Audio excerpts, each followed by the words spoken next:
Hi, this is Scott Garibay, and today we're going to talk about Dungeons and Dragons, and we're going to talk about the opposable mind.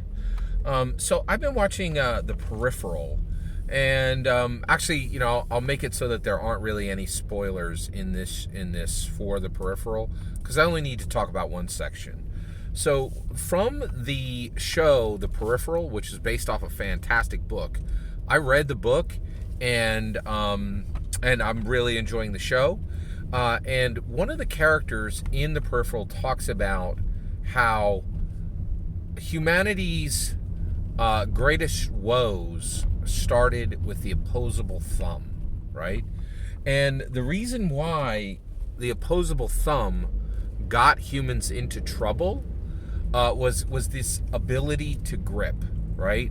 And in the show they actually say the ability to grip. And what did we grip? Right? We gripped tools, we gripped weapons, and we gripped throats, right? Like, and they are, and this just caught me because it's fantastic language, right? And it opens up this idea of what can we do with Dungeons and Dragons, right? So my supposition is that Dungeons and Dragons is a powerful tool, right? And I think what it does is, and this is just my humble opinion, right? But I think powerful. It's really, I don't want to. You know what? This is my humble opinion. I really think Dungeons and Dragons is a dangerous thing. It is a dangerous thing. It's like a knife, right? Like, it has an edge, right? And this is why it keeps getting in trouble, right? 1983, attempt to destroy it. 2023, attempt to destroy it, right? People see this thing and they're like, that is dangerous. It cannot be, right? Like, and it frightens people and it upsets people, right? And I think it is scary to be on the forbidden side. Like, we're doing something that's been forbidden, right? You and I, we play Dungeons and Dragons, and we know, like, and just like Harry Potter fans, like, they're being forbidden right now. They're saying, hey, you can't read those books, you can't play those games. It's this special space we're in, right? We're in the forbidden space, right?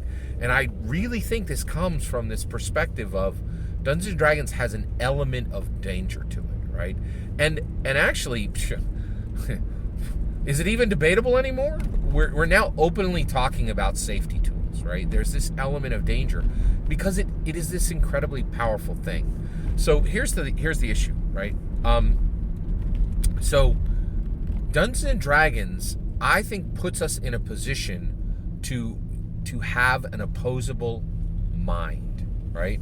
So we get this idea, we get this, we have this ability to have an opposable mind, right?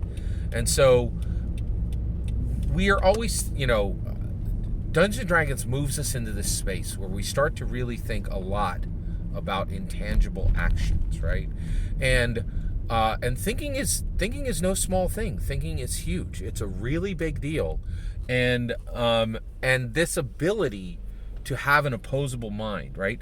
And I am thoroughly convinced, especially after the 2023 Manic Panic, I'm even more convinced that what we're able to do with Dungeons and Dragons is almost limitless when it comes, especially first when it comes to intangible actions. And Dungeons and Dragons' ability to allow us to go deeper into emotion, deeper into thought, and deeper into worship, right? I know that, yeah. Can't discuss that last one in full context here. I know I'm building out this idea of Dungeons and Dragons as an element of theology, right? Like, and people of faith exploring different ideas through Dungeons and Dragons, right? It's astounding, right? But this idea to have an opposable mind, right? And the more I think about this, the more I'm thinking, you are not going to be able to excel in this world without Dungeons and Dragons going forward increasingly more and more and more. This tool that allows some humans to explore identity in ways that nothing else can, right? Not video games, not books, not the big screen, not the small screen, which are outrageously uninteractive as compared to Dungeons and Dragons, right? Dungeons and Dragons just utterly changes narrative, utterly changes the speed of change, right? Like the ability for a human being to sit down with a story, right, and that story to have a plain narrative, a meta narrative, an assigned narrative, and a collected narrative, right? People who play Dungeons and Dragons can look at tales, can look at story on 4 levels that no other medium can even approach, right? And then, because it gives us all these identities, and we surge forward into Manifold Sentience, right? And if you're not sure what Manifold Sentience is, I got a link below that'll explain it, right? It allows us to have this opposable mind, right? And we can start to really, we can separate from ourselves, dive deep into player characters, dive deep into non-player characters, accomplish emotional experiments, intellectual experiments, and even spiritual experiments with identities that allow us to shunt a large amount of the risk, right? But some risk is still there. And that's why you see this massive pushback against Dungeons & Dragons that doesn't happen anywhere else, right? Except it is happening on Harry Potter, right? And that is interesting, like, and we may explore that at sometimes. Like, what is it about Dungeons & Dragons and Harry Potter that they both find themselves in this special space, right? Where everyone around, right? When it comes to D&D, are you going to be a D&D advocate, right? And you're like, I'm for freedom. Or are you going to be an OGLer or an OSR or an orc and say, I'm for forbidding, right? And and that's the other issue is, are we for freedom or are we for forbiddance? Dungeons and Dragons puts people in these new positions that no other activity has before, right? And in really fundamentally different ways, right? And so I think, Dungeons and Dragons, one of the ways to think about it is it gives us an opposable mind, an ability to do IRL abstraction modeling that, frankly, cannot be accomplished anywhere else at the cost and the speed that Dungeons and Dragons allows it, right? And I will say, I understand. I'm the only person on the internet talking about this right now and saying Dungeons and Dragons is a human flourishment tool, right?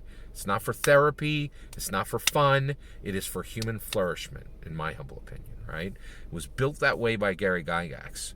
But what happens when there are others, right? What happens when we reach a point of emergence and people are like, yeah, this is clearly not a game. It's ludicrous. Things are happening on Dungeons & Dragons that aren't happening on anything else, right? So what happens when you get 4, 5, 6 people around a table who are like, we're going to use this.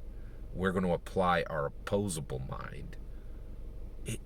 It means that they can grasp concepts in ways that the normal mind cannot, right? They can feel in ways that normal humans can't, right?